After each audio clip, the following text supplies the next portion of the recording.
Ada sebuah lembaga yang harus kuat posisinya di dalam sebuah negara. Karena garda terdepan pertahanan negara ya lembaga ini. Dan terkadang banyak hal seram bahkan tidak difahami oleh orang awam. Jangankan orang awam, wakil rakyat yang namanya DPR saja yang paham akan keberadaan lembaga ini jarang. Apalagi mereka yang kemasukan doktrin barat yang liberal dan seakan-akan mengatakan demokratis. Memandang lembaga ini menakutkan dan bisa melanggar HAM. Lebih baik dilemahkan. HAM versi mana nih? Ayo kita diskusi, wahai para sahabat pendukung HAM versi mana? Orang membunuh seperti teroris, membunuh ratusan orang, dihukum mati boleh nggak? Lalu atas nama HAM jadi dihukum seumur hidup.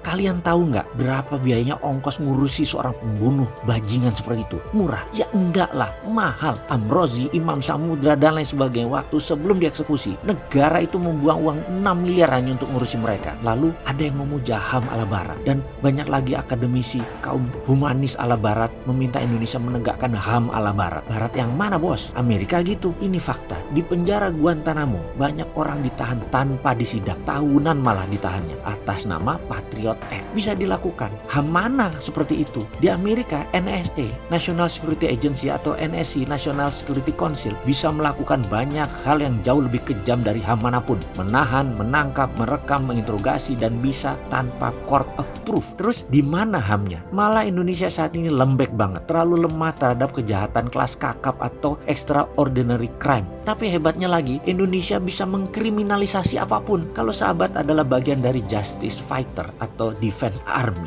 Anda sering harus mengelus dada. Kalau Anda pejuang keadilan dan pejuang keamanan, Anda akan sulit karena sistem kita yang katanya negara hukum ini sering bolak-balik hukumnya berdasarkan undang-undang dan kita jadi kaku, tidak praktis. Agar sebuah tindakan sah secara hukum, maka undang-undangnya yang disesuaikan dengan maunya sekelompok orang atau untuk kepentingan bangsa lain lewat DPR wakil rakyat tentunya. Dan selama ada fulus lancar semua. Ini mental wakil rakyat yang dominan saat ini, yang mementingkan diri sendiri dan kelompoknya. Mau bukti, banyak partai yang mementingkan kelompoknya daripada rakyat. Berapa kali saya ikut rapat partai dalam diskusi mana yang mau ngomongin rakyat, semua adalah ngomong tentang merebutkan kekuasaan dan jatah menteri. Gak ada lain mikirnya. Kembali ke diskusi awal tentang lembaga yang tersingkirkan atau dimarginalkan tadi. Banyak moto kredo di sana yang salah satunya ada di benak pasukan terbaik itu adalah kalimat ini. Bukan berapa banyak musuh yang kami bunuh, namun berapa banyak manusia yang terselamatkan. Kalimat ini sangat provokatif terutama bagi manusia humanis dan liberal. Namun bagi seorang manusia dalam pasukan khusus, cara pandangnya berbeda 180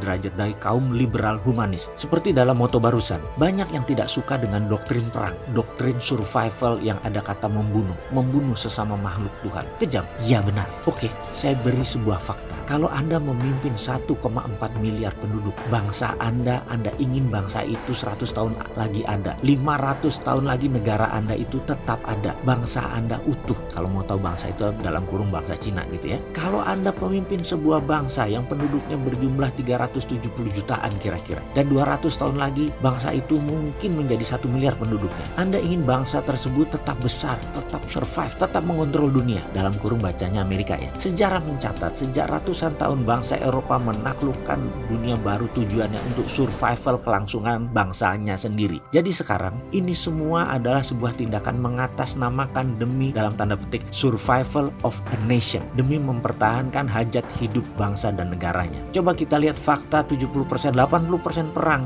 konflik ada di daerah penghasil minyak bumi. Benar kan? Apa itu tidak didesain? Apa itu jadi sendiri? Ayolah, kita sudah pada dewasa semua. Pasti didesain lah oleh negara yang 100 tahun lagi ingin tetap utuh. Diciptakan perang di sebuah negara karena minyaknya akan dia sedot. Lalu kalau 30 tahun ke depan, di mana fosil oil minyak bumi udah berkurang atau habis, maka untuk menghidupi bangsanya, sebuah bangsa di dunia ini akan berubah porosnya. Kita semua akan bergantung pada energi terbarukan seperti kelapa sawit, jagung, singkong, tumolase, pohon jarak, sukun dan banyak lagi bergantung pada negara tropikal yang subur, yang negaranya tidak perlu pupuk karena banyak ring of fire, gunung Merapi yang selalu memuntahkan pupuk organik ke alam sekitar. Maka mata mereka menatap negara-negara tersebut. negara tersebut negara siapa saja. Kita tahulah negara tersebut. Negara itu adalah Indonesia. Bagaimana cara menaklukkan negara tersebut? Pakai perang asimetrik. Nggak perlu pakai yang namanya proxy war saja dulu. Pinjam tangan orang lain. Adu domba saja dulu. Pakai media atau dikenal dengan media warfare. Pakai budaya atau dikenal dengan nama cultural warfare. Pakai keuangan atau